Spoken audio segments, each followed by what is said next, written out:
You knew this one was coming. It's Joshua Vergara from Android Authority. What's going on, everybody? And this is the Samsung Galaxy S7 versus the iPhone 6s. These two phones actually have a lot more alike when it comes to design than they might think. The iPhone 6s is an S iteration, so it probably was expected that it was not going to have a different design from the iPhone 6, and that's definitely true. It basically has the exact same body with some improvements in the overall design, including the fingerprint reader that's in the home button and 3D touch that was put into the display. But overall, it's the same metal unibody design that was received quite well, and its smaller stature makes it really easy to handle in one hand. But the same can now be said for the Galaxy S7, as they have finally put the curves on the back of the device, much like in the Galaxy Note 5, so that it sits incredibly nicely in hand. Now you still have the translucent colors and the glossy finish, but this entire body is now water and dust resistant, which is a great feature that returns in the Galaxy line. But it still holds very true and very well in the hand with the 5.1-inch display, making it so that it's not too big and not too small in terms of its handling.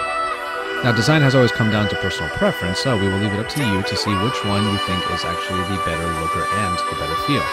We do give the iPhone a little bit of credit when it comes to its ergonomics, but the Galaxy S7 is definitely closing the gap on there, and we think that it is one of the most incredible feeling Galaxy devices ever. Things start to really separate when it comes to the displays because we have a big disparity in the resolutions and the sizes of these screens. We have the 5.1-inch Super AMOLED display that comes in at Quad HD resolution for the Galaxy S7. Meanwhile, 1334 by 750 resolution is what you get in the iPhone 6s and a 4.7-inch IPS screen.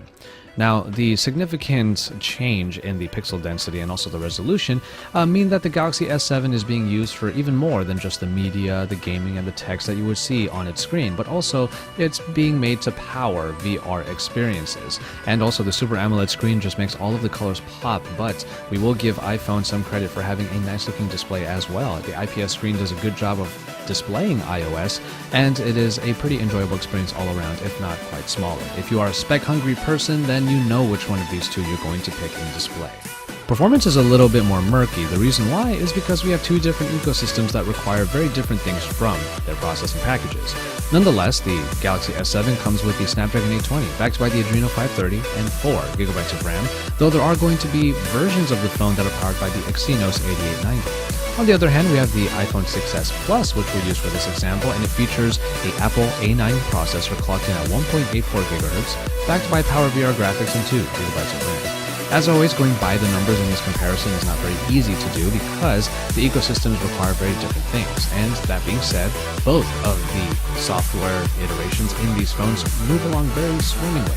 Especially in the iOS iteration, you have a pretty locked down operating system, so it is made to be optimized for what is put into the iPhones. On the other hand, you have the sheer power of the Snapdragon 820 or the Exynos 8890 with Android Marshmallow powering TouchWiz and all the refinements and the optimizations that are needed to make it a very smooth experience. And thus far, we have seen a pretty great experience with this even more toned down version of TouchWiz. Hardware comes down to a number of similarities and one key difference. Hardware has both fingerprint sensors embedded in the tactile home buttons up front, and the functionality is largely the same, but we have to see how the Galaxy S7's fingerprint reader stacks up to the iPhone 6s's one, which is admittedly quite fast. In terms of battery, the Galaxy S7 comes with a 3,000 mAh battery, which is needed for all of the power that comes from the surface, but the iPhone 6s has a 1750 mAh unit that everyone pretty much agrees is not really enough for a full day's worth of use. And finally, in hardware, the main return in the Galaxy S7 is the additional storage. You can expand the storage now with a microSD card slot, which is a returning feature, and we applaud Samsung for bringing back this feature where a lot of people thought they went wrong in the Galaxy S6. Now, though the iPhone 6s does come with 3D touch, it is a pretty useful feature that does add some functionality that iOS didn't have before and provides some ease of use as long as you know exactly how to use it. But ultimately, 3D touch is something that still has to evolve, and we are looking forward to see what Apple does with it, and we can see what Android may do with it in the future. When it comes to the cameras, we haven't had a whole lot of time with the Galaxy S7 to really compare its shots to the iPhone or even just to look at the shots from the Galaxy S7. But we will name off the specs and you can wait for a camera shootout that will come when we get our review unit. For now, we'll tell you that the Apple iPhone 6s's camera now features a 12 megapixel rear camera with a f2.2 aperture and a 5 megapixel front-facing unit. On the other hand, the Galaxy S7 comes with a 12 megapixel rear camera at f1.7 aperture, and the sensor now sports much larger 1.4 micron pixels, which allows the camera to take in much more light and make far better performance in low light situations. Now, we weren't able to really spend a whole lot of time with the S7, as I said, but we did see that the phase detection autofocus embedded into every large pixel really makes autofocusing a snap. So that might be one big trick up the sleeve of the Galaxy S7 when compared to the iPhone 6s.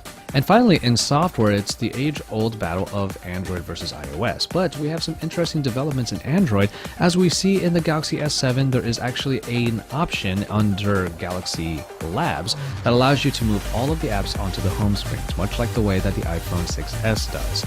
Now, that is a little bit disconcerting and troublesome, or worrisome rather, for a lot of Android faithful users who really enjoy their app drawers. And if this is the trend that's going to be moving forward, the S7 might just be a part of that bandwagon. But until we actually see that happen, we do see that Android and iOS have no longer a gap when it comes to the different applications you can run on them. It just matters which one of these you actually want to see on the daily, and whether it's the iPhone's more glossy look or the Samsung Galaxy S7's more, let's say, cartoonish look from time to time in TouchWiz. TouchWiz still has all of the different multitasking features as well, and they're kind of out of the way from the view of the user, so you can still use them if you go looking for the different things like multi-window and even the pop-up view.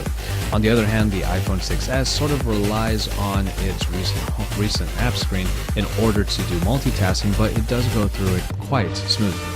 Ultimately, it just really matters which one you want to see every single day, and if your preference is on one ecosystem over the other, at least you're going to have the same experience on both because all the apps are pretty much made available between the two. And so there you have it for this quick look at the Samsung Galaxy S7 and the iPhone 6s. Things were a lot closer between these two phones last year, but because the S7 has brought back expandable storage and the water and dust resistance, we are inclined to say that the S7 has done just enough to really differentiate itself from its predecessor.